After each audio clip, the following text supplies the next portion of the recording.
మనం ఆయనకి నమ్మకంగా ఉంటామా? వినండి బాగా, మనం ఆయనకి నమ్మకంగా ఉండాలనుకుంటామా? అలా ఫిక్స్ అయిపోతామో అప్పుడు ఒకంత మండుతున్న అగ్ని 7 అంతలు ఎక్కువైంది. ఎప్పుడైతే మనం దేవునికి నమ్మకంగా ఉండాలనుకుంటామో ఒక విధంగా ఉన్న శోధనలు 7 అంతలు ఎక్కువగా కనపడతాయి మనకి.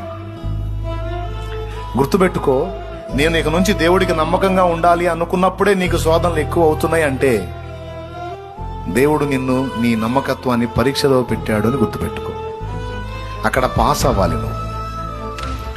దేవుని పక్షంగా నిలబడ్డప్పుడు అగ్నిగుండం 7 అంతలు ఎక్కువైందని మర్చిపోవద్దు. మనం ఎప్పుడైతే దేవుని కోసం విశ్వాస పాత్రులమై ఉండాలి, నిజాయితీగా ఉండాలి, నమ్మకంగా ఉండాలని ఫిక్స్ అయిపోతామో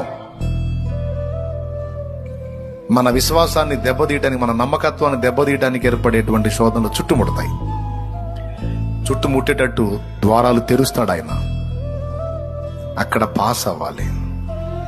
ఏబులాగా మొండికి తిరగాలి. లేనివన్నీ ఇచ్చినా ఉన్నవన్నీ ఓడగొట్టినా నిన్ను మాత్రం వదలను. హల్లెలూయా.